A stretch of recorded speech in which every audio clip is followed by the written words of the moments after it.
ओम शांति। 6/8/2024 के बाबा के साकार महावाक्य हैं। मीठे बच्चे, अब विकर्म करना बंद करो, क्योंकि अब तुम्हें विकर्माजीत संवत शुरू करना है। प्रश्न है, हर एक ब्राह्मण बच्चे को किस एक बात में बाप को फॉलो अवश्य करना है?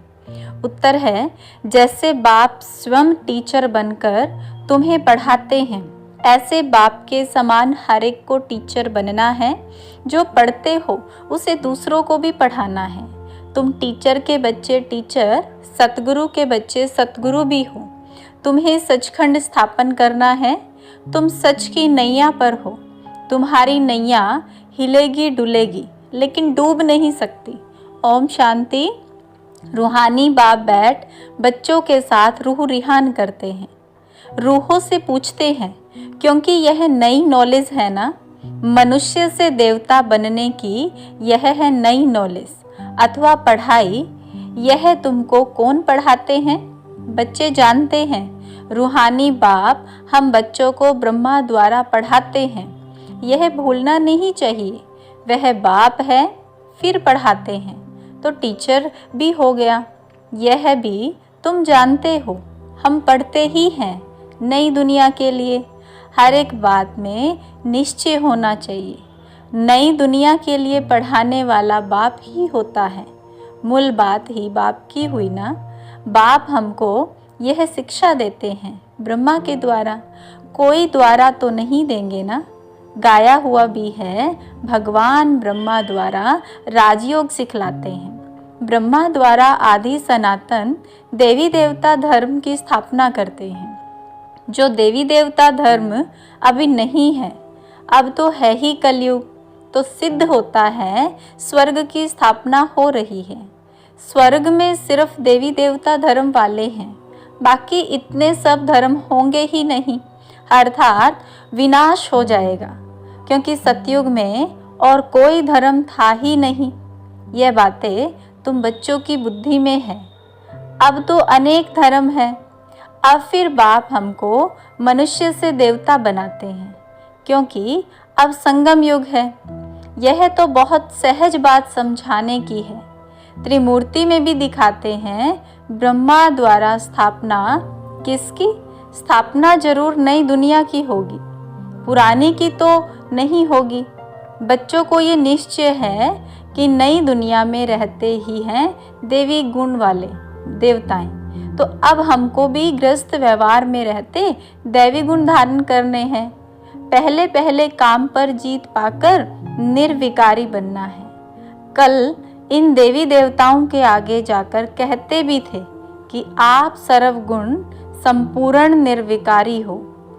हम विकारी हैं, अपने को विकारी फील करते थे, क्योंकि विकार में जाते थे। अब बाप कहते हैं तुमको भी ऐसे निर्विकारी बनना है, दैवी गुण धारण करने हैं। यह विकार काम क्रोध आदि अगर हैं तो दैवी गुण नहीं कहेंगे। विकार में जाना, क्रोध करना, यह आसुरी गुण है। देवताओं में लोभ होगा क्या? वहाँ 5 विकार होते नहीं। यह है ही रावण की दुनिया। रावण का जन्म होता है त्रेता और द्वापर के संगम पर। जैसे यह पुरानी दुनिया और नई दुनिया का संगम है ना, ऐसे वह भी संगम हो जाता है। अभी रावण राज्य में बहुत दुख है, बीमारी है, इसको कहा ही जाता है रावण राज्य। रावण को हर वर्ष जलाते हैं। वाम मार्ग में जाने से विकारी बन जाते हैं। अब तुमको निर्विकारी बनना है। यहाँ ही दैवी गुण धारण करने हैं। जैसा जो कर्म करता है ऐसा ही फल पाता है। बच्चों से अब कोई विकर्म नहीं होना चाहिए। एक होता है राजा विकर्माजीत, दूसरा होता है राजा विकर्म। यह है ही विकर्म संवत, यानी रावण विकारियों का संवत। तो यह कोई समझते नहीं है, न कल्प की आयु का ही किसी को पता है। वास्तव में विकर्माजीत होते हैं देवताएं। 5000 वर्ष में 2500 वर्ष हुए हैं राजा विकर्म के। 2500 वर्ष राजा विकर्माजीत के। आधा है विकर्म का, वह लोग भल कहते हैं, परंतु कुछ भी पता नहीं है। तुम कहेंगे विक्रमाजीत का संवत 1 वर्ष से शुरू होता है, फिर 2500 वर्ष बाद विक्रम संवत शुरू होता है। अभी विक्रम संवत पूरा होगा, फिर तुम विक्रमाजीत महाराजा महारानी बन रहे हो। जब बन जाएंगे तो विक्रमाजीत संवत शुरू हो जाएगा। यह सब तुम ही जानते हो। तुमको कहते हैं ब्रह्मा को क्यों बिठाया है? अरे तुम्हारी इनसे क्यों आकर पड़ी है? हमको पढ़ाने वाला कोई यह थोड़ी है। हम तो शिव बाबा से पढ़ते हैं, यह भी उनसे पढ़ता है। पढ़ाने वाला तो ज्ञान का सागर है, वह है ही विचित्र। उनको चित्र अर्थात शरीर होता नहीं, उनको कहा ही जाता है निराकार। वहाँ सब निराकारी आत्माएं रहती हैं, फिर यहाँ आकर के साकारी बनती हैं। परमपिता परमात्मा को सब याद करते हैं।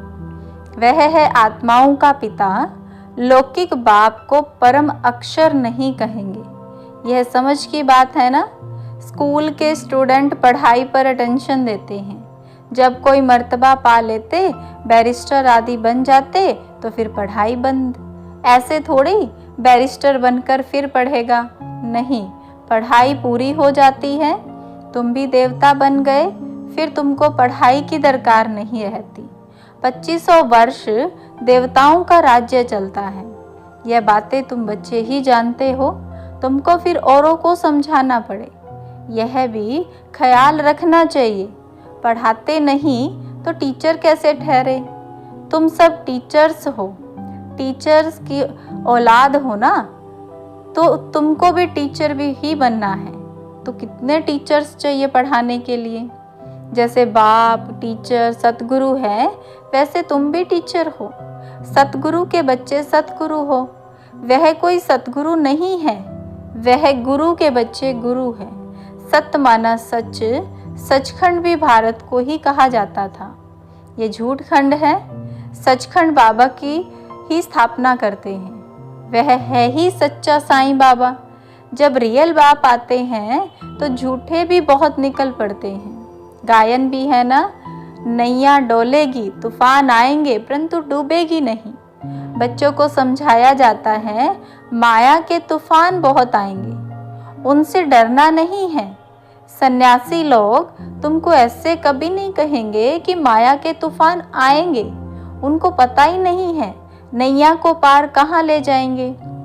तुम बच्चे जानते हो भक्ति से सद्गति नहीं होती है, नीचे ही उतरते जाते हैं। भल कहते हैं भगवान आकर के भक्तों को भक्ति का फल देते हैं। भक्ति तो जरूर करनी चाहिए। अच्छा, भक्ति का फल भगवान क्या आकर देंगे? जरूर सद्गति देंगे कहते हैं, परंतु कब और कैसे देंगे यह पता नहीं है। तुम कोई से पूछो तो कह देंगे यह तो अनादि चलती आ रही है, परंपरा से चली आई है। रावण को कब से जलाना शुरू किया है? कहेंगे परंपरा से। तुम समझाते हो तो कहते हैं इन्हों का ज्ञान तो कोई नया है। जिन्होंने कल्प पहले समझा है वह झट समझ जाते हैं। ब्रह्मा की तो बात ही छोड़ दो, शिव बाबा का जन्म तो है ना, जिसको शिवरात्रि भी कहते हैं। बाप समझाते हैं मेरा जन्म दिव्य और अलौकिक है, प्राकृतिक मनुष्य सदृश्य जन्म नहीं मिलता है, क्योंकि वे सब गर्भ से जन्म लेते हैं, शरीरधारी बनते हैं। मैं तो गर्भ में प्रवेश नहीं करता हूँ। यह नॉलेज सिवाय परमपिता परमात्मा ज्ञान सागर के और कोई दे ना सके। ज्ञान सागर कोई मनुष्य को नहीं कहा जाता है, यह उपमा है ही निराकार की। निराकार बाप आत्माओं को पढ़ाते हैं, समझाते हैं। तुम बच्चे इस रावण के राज्य में पार्ट बजाते बजाते देह अभिमानी बन पड़े हो। आत्मा सब कुछ करती है, यह ज्ञान उड़ गया है। यह तो ऑर्गन्स है ना, मैं आत्मा हूँ, चाहे इनसे कर्म कराऊं चाहे ना कराऊं। निराकारी दुनिया में तो शरीर रहित बैठे रहते हैं। अभी तुम अपने घर को भी जान गए हो। वो लोग फिर घर को ईश्वर मान लेते हैं। ब्रह्म ज्ञानी तत्व ज्ञानी है ना, कहते हैं ब्रह्मा में लीन हो जाएंगे। अगर कहें कि ब्रह्मा में निवास करेंगे तो ईश्वर अलग हो जाए। यह तो ब्रह्म को ही ईश्वर कह देते हैं। यह भी ड्रामा में नुंद है। बाप को भी भूल जाते हैं। तो बाप विश्व का मालिक बनाते हैं, उनको तो याद करना चाहिए ना, क्योंकि वही स्वर्ग बनाने वाला है। अभी तुम हो पुरुषोत्तम संगम युगी ब्राह्मण, तुम उत्तम पुरुष बनते हो। कनिष्ठ पुरुष उत्तम के आगे माथा टेकते हैं, देवताओं के मंदिर में जाकर कितने महिमा गाते हैं। अभी तुम जानते हो हम 100 देवता बनते हैं। यह तो बहुत सिंपल बात है। विराट रूप के बारे में भी बतलाया है। विराट चक्र है ना, वह तो सिर्फ गाते हैं। ब्राह्मण देवता क्षत्रिय वैश्य शूद्र लक्ष्मी नारायण आदि के चित्र तो है ना। बाप आकर सबको करेक्ट करते हैं, तुमको भी करेक्ट कर रहे हैं, क्योंकि भक्ति मार्ग में जन्म जन्मांतर तुम जो कुछ करते आए हो वह रोंग है, इसलिए तुम तमो प्रधान बने हो। अभी है ही अनराइटियस वर्ड, इसमें दुख ही दुख है, क्योंकि रावण का राज्य है ना, सब विकारी हैं, रावण का राज्य है। अनराइटियस राम का राज्य है राइटियस। तो यह है कलयुग और वह है सतयुग। तो यह तो समझ की बात है ना। इनको शास्त्र उठाते कभी देखा है क्या? अपना भी नॉलेज दिया, रचना की भी समझानी दी। शास्त्र बुद्धि में उन्हों के होते जो पढ़कर औरों को सुनाते हैं। तो सबका सुखदाता एक शिव बाबा है, वही उच्चते उच्च बाप है। उनको परमपिता परमात्मा कहा जाता है। बेहद का बाप जरूर बेहद का वर्षा देते हैं। 5000 वर्ष पहले तुम स्वर्गवासी थे, अब नरकवासी हो। इस रावण राज्य में भी राजाएं महाराजाएं होते हैं। वह बहुत साहूकार, वह कम साहूकार। उनको कोई सूर्यवंशी चंद्रवंशी नहीं कहेंगे। इनमें साहूकार को महाराजा का क्लब मिलता है, कम साहूकार को राजा का। अभी तो है ही प्रजा का प्रजा पर राज्य। धनी धोनी कोई है ही नहीं। राजा को प्रजा अन्नदाता समझती थी, अभी तो वह भी गए। बाकी प्रजा का देखो क्या हाल है। लड़ाई झगड़ा आदि कितना है। अभी तुम्हारी बुद्धि में आदि से अंत तक सारी नॉलेज है। रचयिता बाप अब प्रैक्टिकल में है, जिसके फिर भक्ति मार्ग में कहानी बनेगी। अभी तुम भी प्रैक्टिकल में हो। आधा कल्प तुम राज्य करेंगे, फिर बाद में कहानी हो जाएगी। चित्र तो रहते हैं ना। कोई से पूछो ये कब राज्य करते थे, तो लाखों वर्ष कह देते। सन्यासी हैं निवृत्ति मार्ग वाले, तुम हो पवित्र गृहस्थ आश्रम वाले। फिर अपवित्र गृहस्थ आश्रम में जाना है। स्वर्ग के सुखों को कोई जानता ही नहीं है। निवृत्ति मार्ग वाले तो कभी परवृत्ति मार्ग सिखला ना सके। आगे तो जंगल में रहते थे, उनमें ताकत थी, जंगल में ही उन्हों को भोजन पहुंचाते थे। अभी वह ताकत ही नहीं रही है। जैसे तुम्हारे में भी वहाँ राज्य करने की ताकत थी, अभी कहाँ है? हो तो वही है ना, अभी वह ताकत नहीं रही है। भारतवासियों का असूल जो धर्म था वह अभी नहीं है, अधर्म हो गया। बाप कहते हैं मैं आकर धर्म की स्थापना अधर्म का विनाश करता हूँ, अधर्मियों को धर्म में ले आता हूँ। बाकी जो बचते हैं वे विनाश हो जाएंगे। फिर भी बाप बच्चों को समझाते हैं कि सबको बाप का परिचय दो। बाप को ही दुख हरता सुख करता कहा जाता है। जब बहुत दुखी होते हैं तभी बाप आकर के सुखी बनाते हैं। यह भी अनादि बना बनाया खेल है। अच्छा, मीठे मीठे सिखिलते बच्चों प्रति माता पिता बाप दादा का याद प्यार और गुड मॉर्निंग। रूहानी बाप की रूहानी बच्चों को नमस्ते। हम रूहानी बच्चों की रूहानी बाप दादा को नमस्ते, गुड मॉर्निंग, नमस्ते बाबा, नमस्ते, शुक्रिया बाबा, शुक्रिया। धारणा के लिए मुख्य सार है। पहली पॉइंट है, इस पुरुषोत्तम संगम युग पर उत्तम पुरुष बनने के लिए आत्म अभिमानी बनने का पुरुषार्थ करना है। सत बाप मिला है तो कोई भी असत्य अनराइटियस काम नहीं करना है। दूसरा पॉइंट है माया के तूफानों से डरना नहीं है। सदा याद रहे सत्य की नैया हिलेगी डुलेगी लेकिन डूबेगी नहीं। सतगुरु के बच्चे सतगुरु बन सबकी नैया पार लगानी है। आज का वरदान है सहज योग की साधना द्वारा साधनों पर विजय प्राप्त करने वाले परयोगी आत्मा भव। साधनों के होते साधनों को प्रयोग में लाते योग की स्थिति डगमग ना हो। योगी बन प्रयोग करना, इसको कहते हैं न्यारा।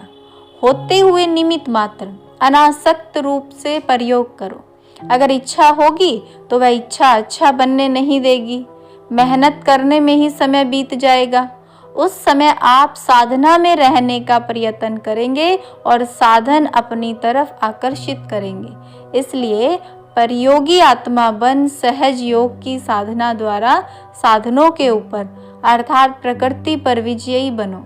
स्लोगन है स्वयं संतुष्ट रहे, सबको संतुष्ट करना ही संतुष्ट मनी बनना है। ओम शांति।